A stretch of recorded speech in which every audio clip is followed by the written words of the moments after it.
Okay, Jason, hear any better? That sounded better. Okay. Do you want to try to start the meeting and from there? Well, you guys can start the meeting and then I can type something to Deb in the chat if I can pick it up. So Sounds good. Okay. Let me know, Steve, are you ready? Yes. Whatever rule. Here. Here.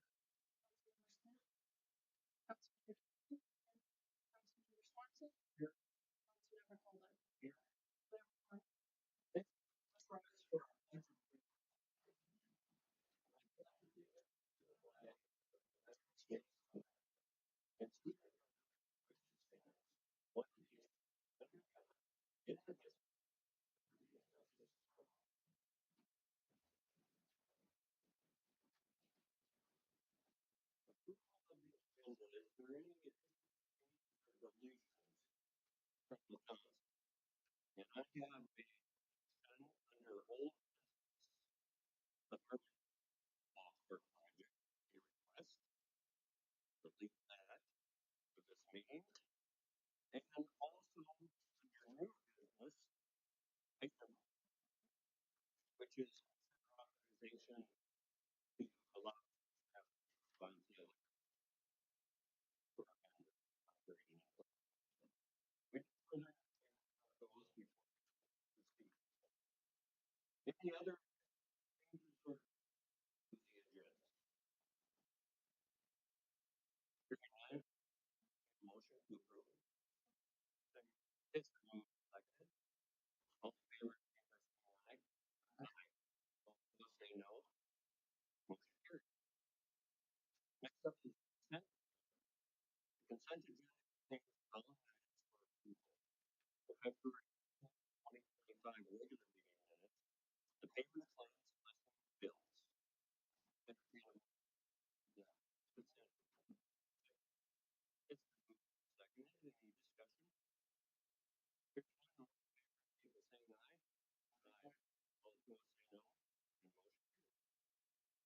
Hearing none, all in favor, indicate by saying aye. Aye. All opposed, say no.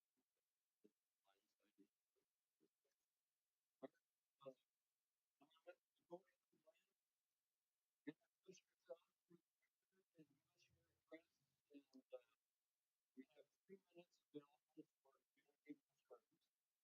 We cannot act on community concern at this meeting, but that doesn't mean we can't act on future. So that's the rules behind community concern. Well, my name is Glenn Nelson. I own property at 210 2nd Street Northwest and also at 111 4th Avenue Southwest. Uh, Today I'm going to address the water sewage problem or the rates that are presently in place in Pipestone. I thank you for the opportunity to present this information to each of you on the console. To provide you with additional information on myself, I'm speaking to you of my experience, not a council member, but that as a previous representative chairman of the Utilities Committee within the Retirement Park of Golden Vista Resort, Arizona. The resort park is a city in itself within a city. I volunteered to be first to be on the committee and later was selected to be chairman of the committee. The Utilities Committee had the responsibility, along with a group of volunteers and residents, to provide a liaison board member to guide our research. I'm sorry, to provide utility services, review, research, and recommendations to the board of the park. We had one non-voting liaison board member to guide our research. The Utilities Committee's responsibilities were water, sewage, fire hydrants, electrical distribution, telephone system, which included offices, building owners, lot, electrical, telephone wire distribution, and the internet system, along with the other facility concerns. To understand the governing operation of the park was compared to a small city of 10,000 or 1,074 lots, and the elected five-member board and a president elected by landowners had the governance of our park of, for all of the ground within its boundaries. The city of Apache Junction governance basically stopped at the boundary of the park. The park had to follow local ordinances, state statutes, and other legalities of other parks or of other city and state departments. We do have the distribution problems, which included leaks, breaks, repair to water valves, fire hydrant repairs, low water pressure, two pools, and other problems associated with the water distribution system. I wanted to provide you with my experience of being involved with the review of the major system, the responsibility placed on myself and the committee.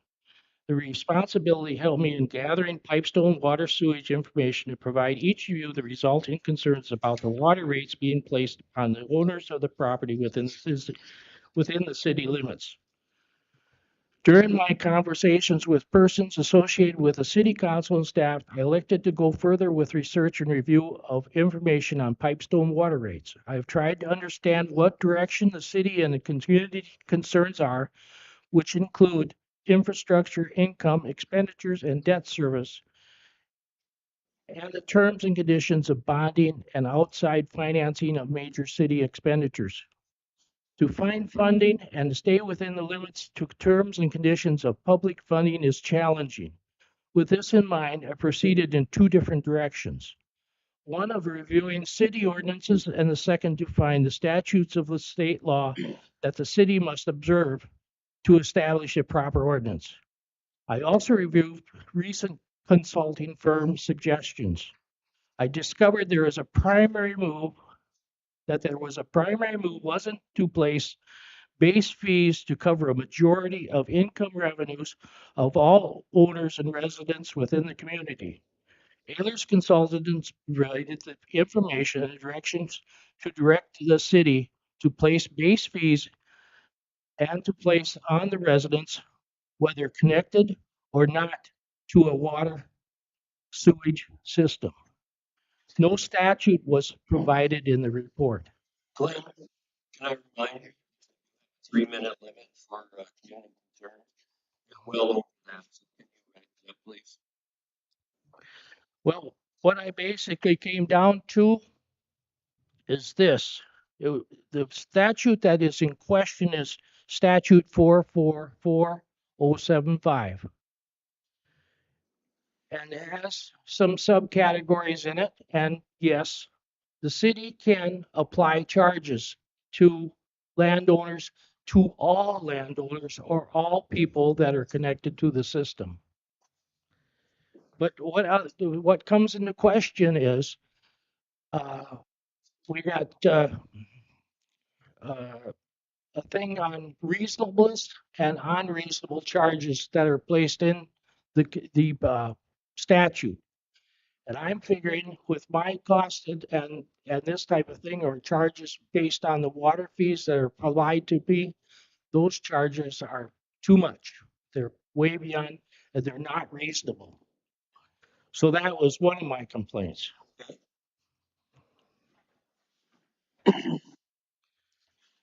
Anything else? Well, when it comes to the amount of debt and that is being placed on, being uh, placed on to the landowners in relation to service debt and this type of thing. I did come up with a report, and the report stated that the actual usage of water expenditures, income and expenditures for 24, that cost would be $5.40 that would be applied to each landowner or owner in costs for breaking even on the expenditures and the income. And I wanted to report that to you that you're on the right track. Thank you. But again, going back to those charges, I am finding that they're exorbitant and within the law of that statute, it does have a statement in there or a section on the reasonableness or on the unreasonable charges that can be placed on a, a person. And what I basically found in the short is that those charges are too much. Uh, and in the second category is if you read into the statute, you kind of get the feeling is that the city can finance and appropriate money through to to accomplish this. But what the statute is basically heading to is that it's going to assist the city for its income or expenditures, not to be the full brunt of the storm and paying for the majority of the costs. And I thought I could get more explanation on it, but it's pretty difficult to cover this report in 3.5 minutes. Yeah. Right. A lot of information here. Appreciate you coming to us. It's time to get through it. We can email and come back and be budgeted for certainly. Thank you. The short of this is that with those fees the way they are, they're way beyond what they should be. And that's against the law, the statute itself. So either you're going to follow that statute or you're not going to follow that statute and be responsible for that. I wish we had some of these costs. Well, it's a difficult issue, I know, and the statutes are uh, set up for a broad spectrum of occurrences, but again, I don't see how you can apply this statute because it's going to basically be against you because you have to apply it to all people within the city and the charges have to be reasonable. Yeah. Yes.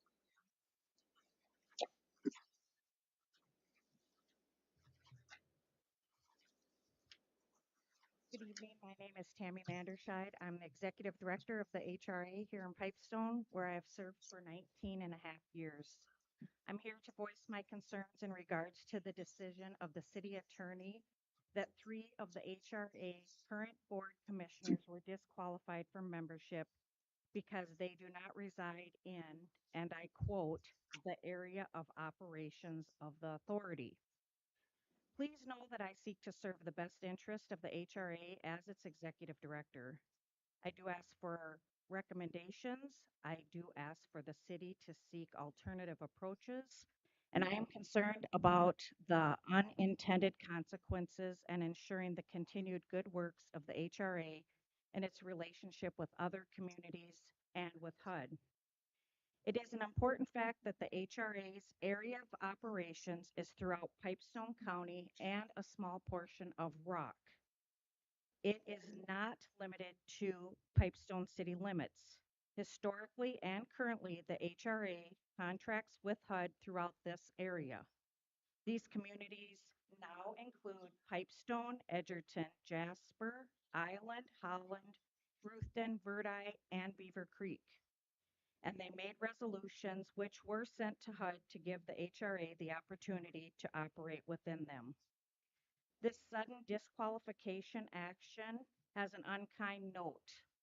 It still strikes me that for many decades of city council appointments of non Pipestone residents, the HRA board were legal then, but not now. Do these opportunities to object, I'm sorry, do these disqualified board members not have the right to a notice or an opportunity to object or to be heard? We did not have such notice and no opportunity to be heard, so I appreciate this time. I believe we need to clarify on Minnesota statute 469.003. If the city council believes that these areas of operation is limited to just city limits, What are your recommendations to the outcome of the families that are served outside of that area? Where will they be getting their representation from and sought for by HUD? Also, what objectives are being sought by the city? Is there a political change objection here? The city has always, and unless the law changed, always will have HRA board appointment authority. But in 1995 to the present, the city has decided that both the city and the HRA will serve will be served by the HRA, otherwise operating separately. The HRA actually wants and requests that the board members be reinstated. But it is of the most importance that we have a full functioning board. Therefore, if the city council chooses to continue with their decision and have no re-exam or no reinvestigation and consider no alternatives, then we do have candidates to fill those positions on the HRA board. They're included in the packet that we have provided. If these appointments are unsatisfactory to the city council, we have four others who have expressed interest in serving on the HRA board. This and much more is included in the packets that I have provided to each councilman. I thank you for your time and respectfully consider my recommendations.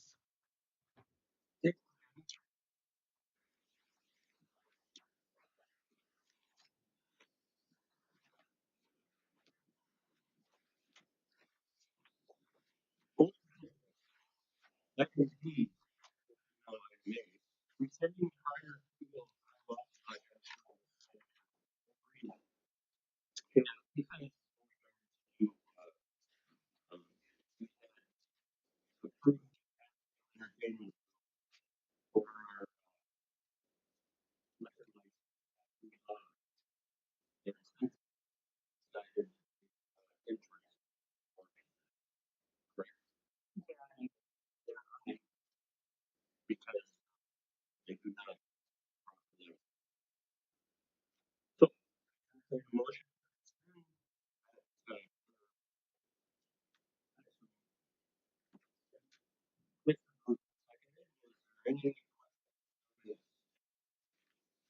there any saying aye? All those in favor, that motion.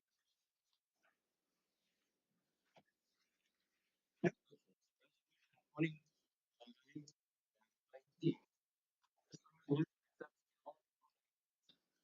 It's not the creation of housing, the city, ugly, existing sets of people. South City, you want to live to use women, bodies that are good, but they use dollars in the system. Start looking at this.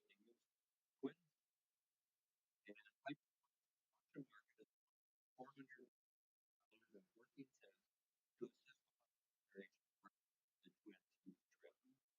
Or your request $4.14 to assist with $499.14 to assist with the thank you for these businesses that have donated this generous amount. And I know the Twins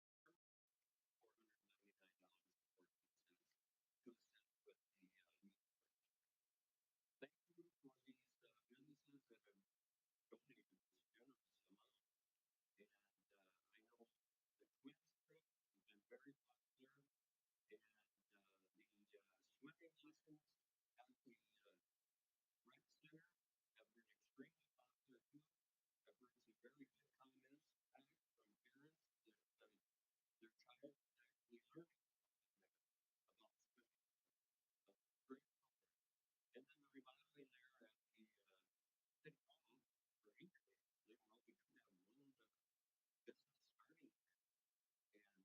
available at this time. It's a very nice space. Someone's interested. So again, thank you. Okay. Yeah. And that's the way Incubator building is supposed to be. So the place is going to start at a reasonable rate and hopefully develop into a good business. So I entertain a motion to accept.